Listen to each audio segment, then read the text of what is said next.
guys, because obviously we're a little bit behind schedule today. But I just want to welcome to the stage Paulo Fonseca. He's one of the co-founders of Proposals App and Governance. I'll let you establish on that. Let's see.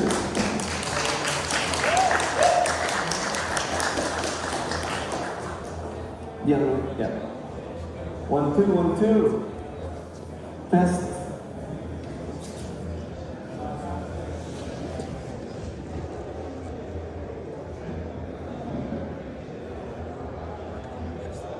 Huh?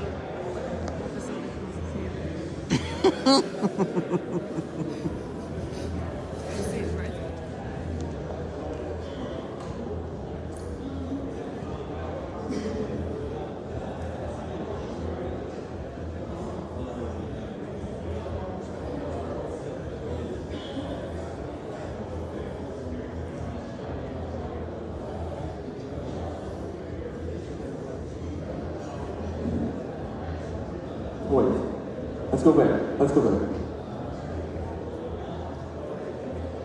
We're talking about governance here. We've kept gifts to start.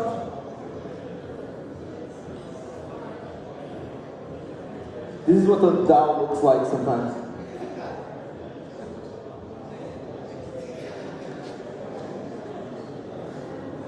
Governance is messy, politics is messy, coordination is messy, collaboration is messy. No, wait, let's go back on this one. This one is good.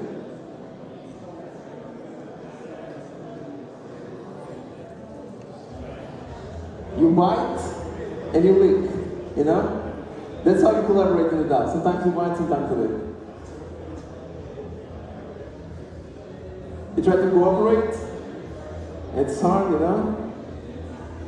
But you eventually do it. And conflict is a messy business as well. Governance is a messy, chaotic, sloppy, turbulent, shitty business. But to me, it's the end game.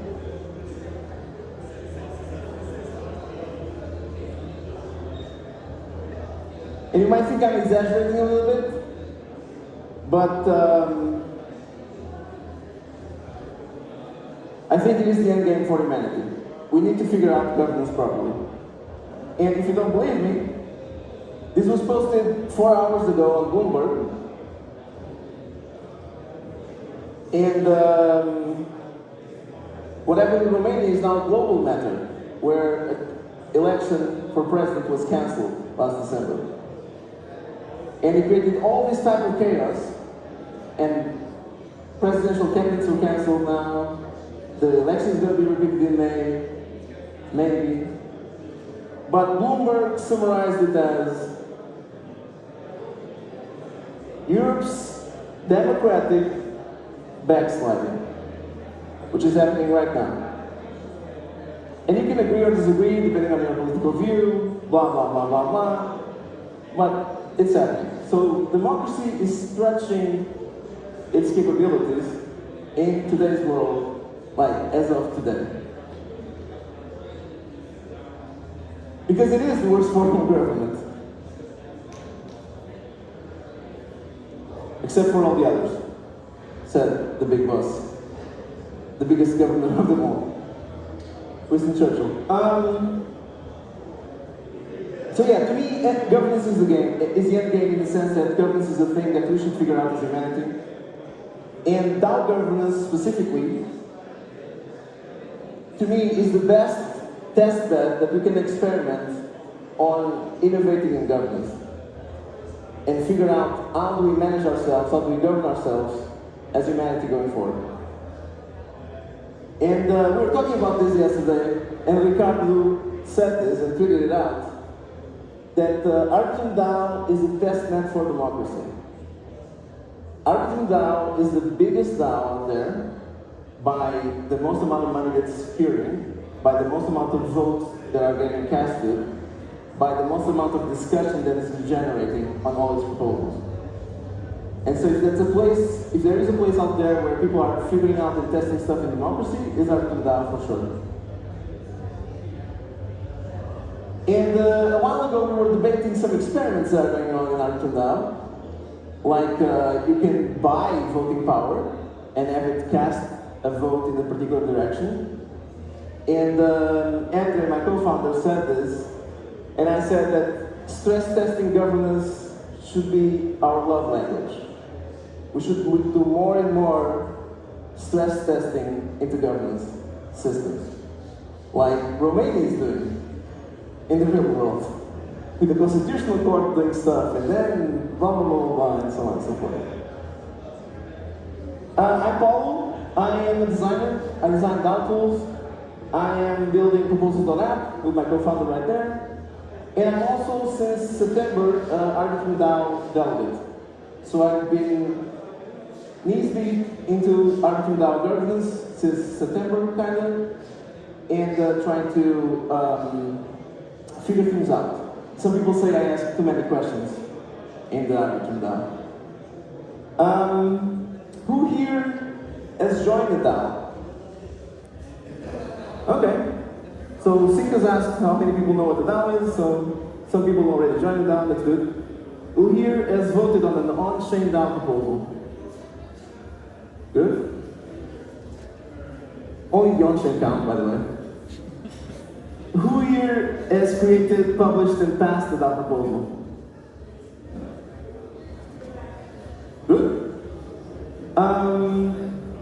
Who here has created the DAO governance framework, as in deciding how the governance of a DAO works? The guy that did the talk about modular governance, of course. Okay. What is governance really? This is a big word that's like, it's hard to say even, right? So the formal definition: structures, processes, traditions that determine how power is exercised, stakeholders have their say, decisions are made, and decision makers are accountable. The issue with this is that deciding how power is exercised, how stakeholders have their say, and how decision makers are, it's also making decisions, right? So governance is basically how decisions are made by a group of people. This is a very important distinction, because if you have to decide something for yourself, individually, right? You just have to figure out one thing: the difference between what's deciding for yourself or deciding as a group, right? And each person tries to communicate to the other ones and try to sync with each other and try to figure out, how do we coordinate and get along and decide the same thing without killing each other. That's as a group, but as an individual, we all also have some governance to do within ourselves, between here and here. And sometimes, what's even stupid, is that we're designed in a way where the distance between these two parts is way bigger than the distance between ourselves. So sometimes this says one thing, and until this one realizes, or vice versa, it's like 10 years of your life that you've been mistaken about something. So we do need also to figure out about our internal governance first, maybe, and then try to govern ourselves as a group, right? So if you compound this problem, if every individual needs to figure out their own internal governance, and then the group needs to figure out their governance, this is a very messy situation. How could you untangle this mess, right? It's like, this is what we're trying to solve. So yeah, governance is really tough. And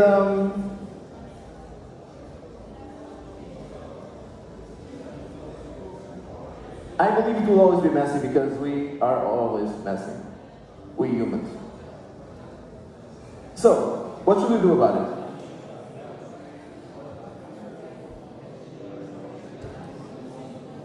Demo time. I believe we should experiment more and more.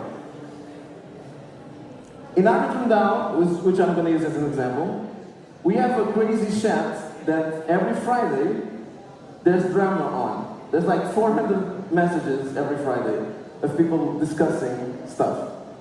We have a forum, like Cinca said, where, every day I have here, I don't know how many notifications. Like, this is all from just a few hours ago. All bunch of conversations about a bunch of things. I put up a proposal this week, on Monday, and I have 25 comments of people commenting on it, and I'm responding to them, and this dialogue is always going on. You have proposals going on, you have proposals going on in some other place. Even the tools that we use are a bit messy. Because you have the forum, you have Snapchat, you have Tally, you have whatever else. You have the Telegram, right?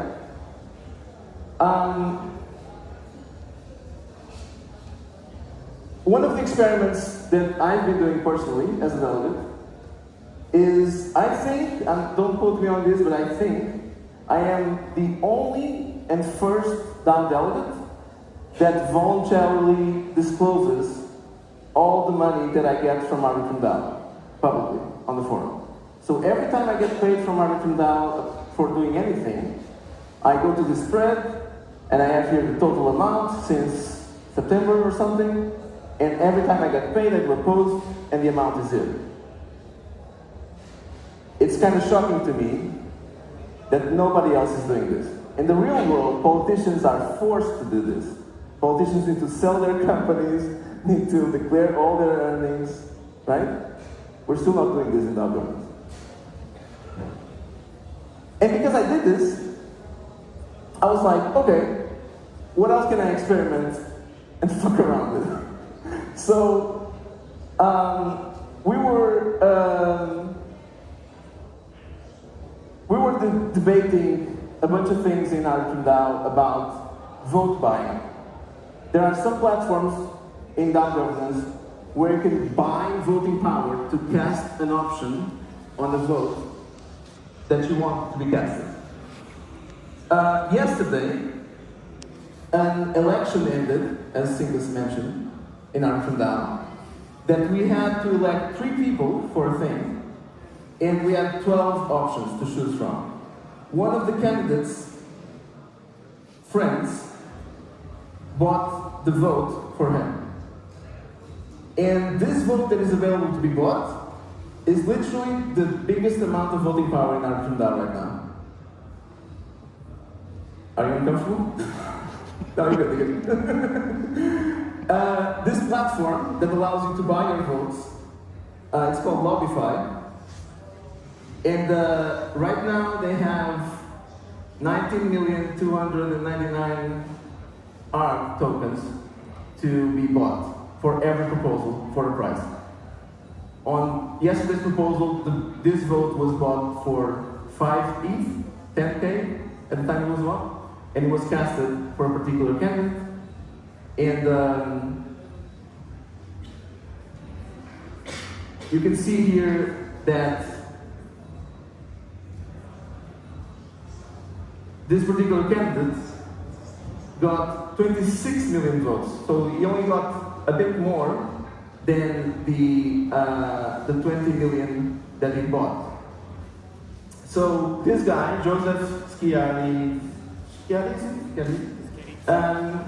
he bought the vote. It was announced that he bought the vote, and then everybody knew that he bought the vote, or a friend bought the vote. And everybody voted accordingly. So you can go to the forum and you can see everybody commenting how they voted on this, right? So you can see all the comments of people voting on it, saying the caliber of the candidates is really good, I voted it this way, I voted it this way, so on and so forth. And the election ended yesterday, and we got these results and people got elected. These experiments of vote buying are kind of tricky, right? Because in that governance, we are experimenting with this crazy technology where we're trying to manage ourselves, but then it's permissionless, so everybody can build whatever they want, and anything can happen. So that's cool. I'm excited by these kind of things, by the way. I think we should experiment much more in our governance. We should try to literally break it as much as we can, otherwise we can't learn.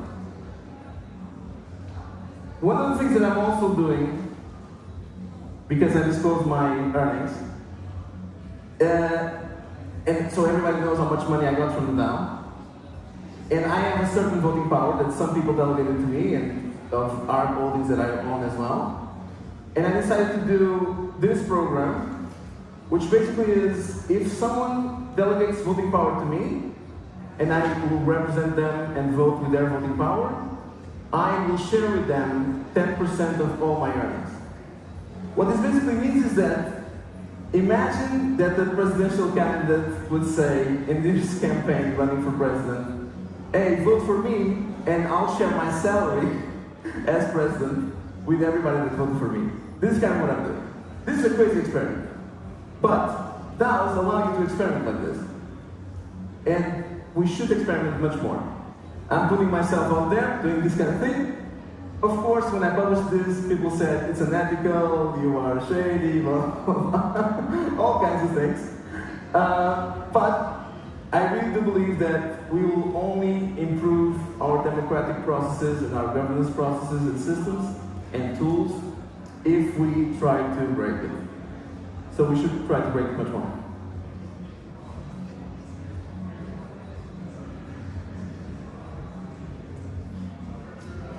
Also to try to help on all this mess and try to organize all this information a little bit and trying to make it all a little bit more transparent. Me, my co-founder, right there, we created something called proposals.app. So if you go to proposals.app, you can see all the proposals in Arbitrum DAO, exclusively for Arbitrum DAO, since the beginning of times, where all the information is in the same place. You can see everybody that voted, how they voted in each proposal, what they commented. If they commented blah, what they voted bleed, it will show up. If there were comments that were deleted on the forum, it will say that the comment was deleted at a certain point in time. You can see all the timeline events of a proposal since the first post on the forum until it executes on chain, with all the comments and all the votes in between. And we believe this is the way to actually explain what's the story of a proposal, how a proposal evolved really, with every single bit of data all in the same place. So that's the proposal of that. So thank you. That's it. We have a couple of minutes for questions. You might ask. Yes, sure. Perfect. I've got one right here. Hi, I think Arbitrum DAO uses shielded voting on snapshot. On the elections. On elections. Yeah, what are your thoughts on that? Well,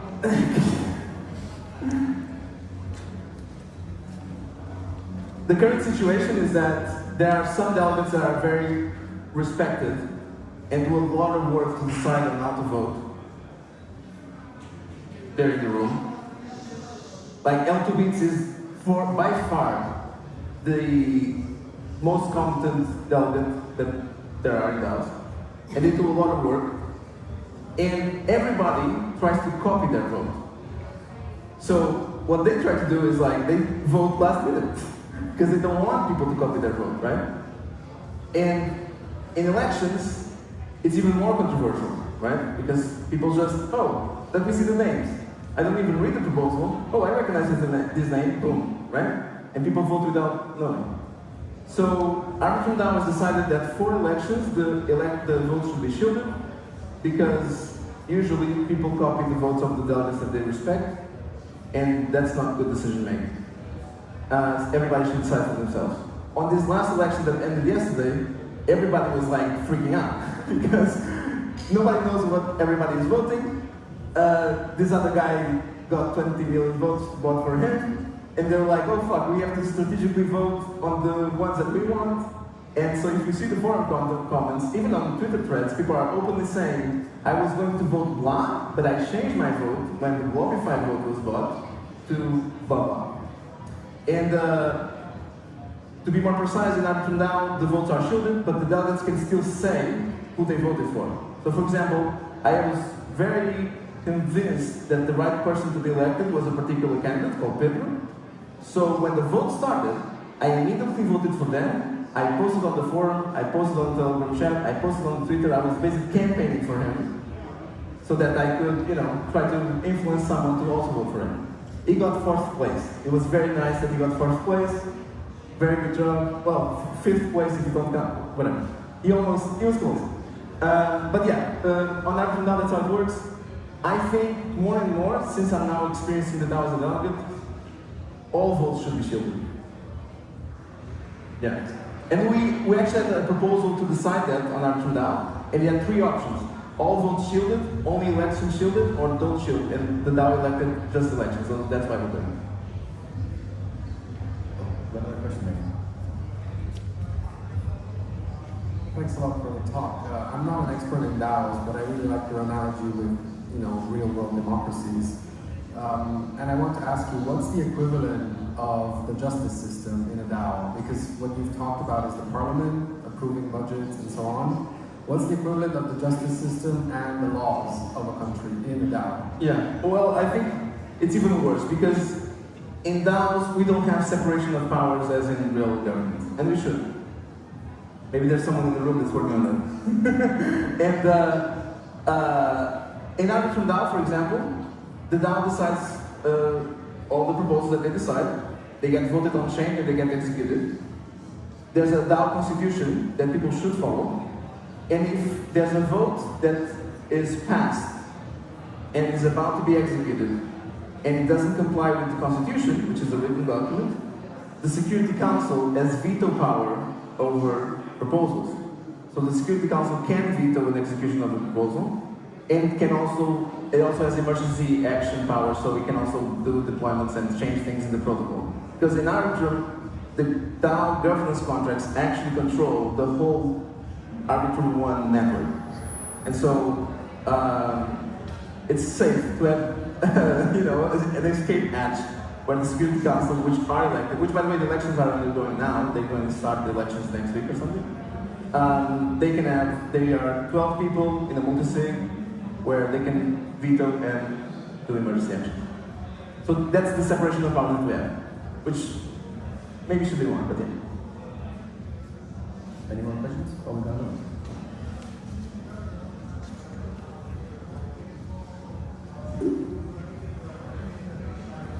So separation of powers is tough to implement and all that, but there is an easy analogy to traditional governance that is very easy to implement, and it's the one component from Maker that didn't end up in like all the copycats. Yeah. It's expiring delegation. Yeah. Is it not being implemented just because it's not in favor of the current set of delegates? Like why is that not? Because it's easy to implement, and yet it's the one aspect that hasn't been copied from Maker. Because like delegation, like the whole form campaign, like a lot of this is just like how Maker did it same. Yeah. But this specific element was not copied. Yeah, are you forcing me to say that that's weird? Yeah, it is. No, but basically what Ivan was asking is that once you are a delegate in the DAO and you get voting power delegated to you from the token holders, redelegation of voting power very rarely happens. So when the airdrop happens and people get tokens for the first time and they delegate the voting power, that's basically almost set forever. And so there's no transfer of power from delegates to the others, right? In Arbitrum we have an extreme example where the biggest project that was on Arbitrum a year ago had the most voting power. They left Arbitrum for another network, and they still have like 5 million votes that they don't use, right? Because the voting power is still there undelegated. Redelegation strategies and techniques are the subject of PhDs, and it is also, I think, the frontier of DAO governance. In Arbitrum DAO, we were experimenting or thinking about experimenting with ARB staking so that we could have a redelegation strategy that would redelegate based on certain criteria. But then the question is, what are the criteria and who decides the criteria, right? And so the working group that was formed to decide that decided, we can't decide that. So there will be no redelegation. But I do think that we should do more experiments on that sense. That's why I'm paying people to delegate to me, right? That's one of the experiments. Because I'm like, people don't redelegate at all, not even if you pay them, right? I started saying that I would pay 10%, and I only got like 2 or 3 guys to delegate to me. It's not a lot. So, yeah, we should experiment much more with them. And I think that's the next frontier. It feels like you may have made a few enemies in Arbitrum DAO already, yeah? No, well, that's my daily life. That happens every day, so that's okay. All jokes aside, massive shout out to Paulo and obviously Arbitrum, your sponsors of Bucharest, guys. Round of applause.